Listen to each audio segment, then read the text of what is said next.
Then I skipped part of the next segment because it was the Jurassic Express with Marco Stunted Growth against Best Friends with Pockets. And here's an example of a counterproductive booking, two babyface teams. Why? Well, one reason is that their heel teams mostly suck.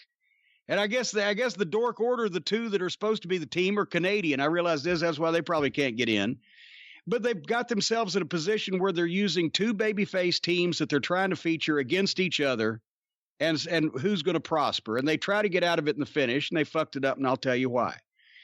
I zipped ahead through quite a bit of most of this match because it's going to be the same shit, so I don't know what happened in the match. All I can say, Trent is a good talent, but he's stuck with a partner that looks like the guy that comes once a year to pump out my septic tank. So there you go. And we know Jungle Boy should be a future superstar, and I can't wait to see him against MJF again. And the big guy, if he had heels that could bump off of him and lead him properly, you could get something out of him. But bleh. But finally, at the end, there's fucking Pockets on the ramp. A guy zipped through until I saw this, and fucking Felix comes out of nowhere. Fucking kicked him so fucking hard he must owe him trans. Did you see that fucking kick? It's Ray Phoenix, not Felix, and yes, I did see it. Good God. I mean, a flying Bruce Lee, Chuck Norris, and with movie special effects up in the air to the side of the neck and knocked the fuck out of him and where he was walking recklessly and attempting to fall. Boom. And I loved that. And then MJF, because he's got Jungle Boy on the pay-per-view, MJF goes over the fucking rail and posts Jungle Boy and chucks him back in the ring for the fuck. Well, the idiot Chuck Taylor or whoever came up with this finish ruined it because immediately Taylor picks a fucking Jungle Boy up and gives him some kind of big move, boom, 1, 2, 3, and negates the whole point of the thing. If it was a heel team, then yeah, he could have seen the damage done and not give a fuck. And when MJF rolled Jungle Boy in, he should just cover him 1, 2, 3, because you're supposed to leave the people with the fucking impression of the heat of the match that you're selling on pay-per-view, which was that Jungle Boy would have won this if it hadn't been for MJF fucking him, not MJF distracting him or doing one thing to him and then the other guy just beating him with his finish. That's not where the heat's supposed to go. Since these are both babyface teams, it should have been even more simple than that. It should have been seamless. The babyface cannot see MJF's interference. Therefore, since another fucking heel just came out and knocked the fuck out of their mascot, the attention of both the best friends could momentarily be on fucking the situation with fucking Orange or whatever and running that guy off while the damage is done. And if they'd have done something smart like a double knockout, or if the last thing that had been done beforehand was fucking Jungle Boy took a move and was down or was bumped out or whatever, then when the babyface would turn around, they would think he was either still down or just crawling back in and go for a quick cover because he was down. You don't pick the guy up that's down and obviously selling something just to give him a big move. You try to fucking beat him. The babyfaces didn't have to see what was done to him by MJF on the floor.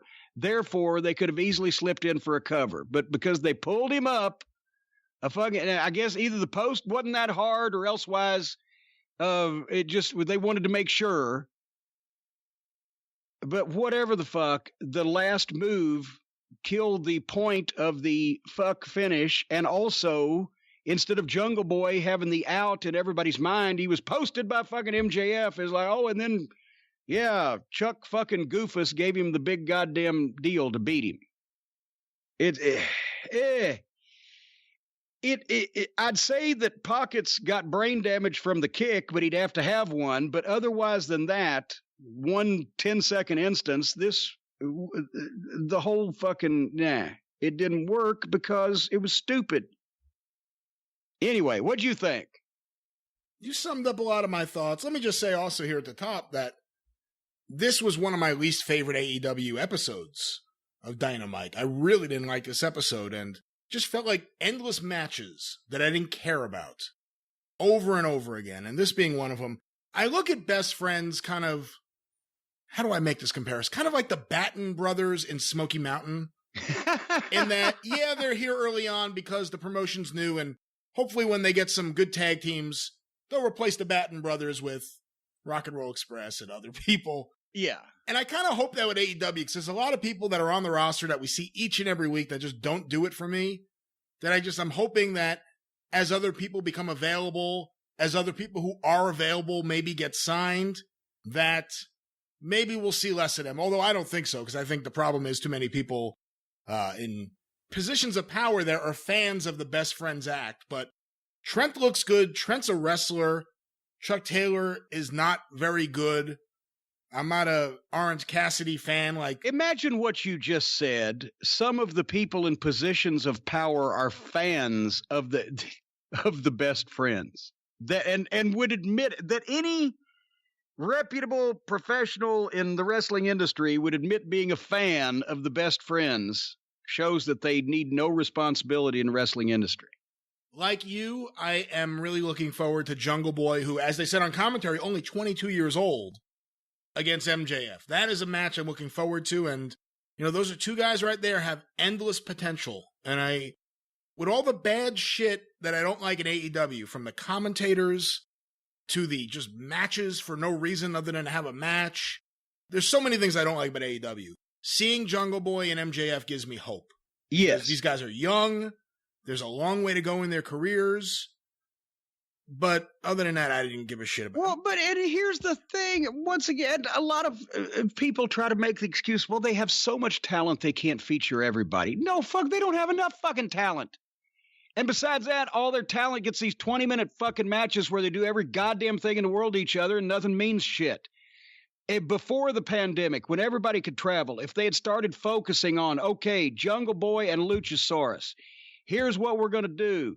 They're going to win every week on fucking TV. We're going to get a chance to hear what Jungle Boy talks like. Then we're going to get them after fucking 5 or 6 weeks of wins or talking or both. Then we're going to get them involved with somebody to get them over as a fucking team. And they're going to work a 2 or 3 week program, and they'll beat those people and get over as a team, and whatever the fuck. Any of these people, not just them. Instead, they just show up every once in a while. They very seldom talk because most of them can't, and nobody knows how to get anything out of them. And they fucking have matches where sometimes they win and sometimes they lose, and they always last 20 minutes, and everybody's competitive with everybody, except for the obvious squash matches, which they have started having out of necessity to the pandemic, and have done more to get some of their talent over, the ones that know how to make use of that, than anything else they've done. Because they fucking put as little thought as possible into those matches. Yeah, and again, more promos. I mean, I understand not everyone there could talk, but there are some guys who can.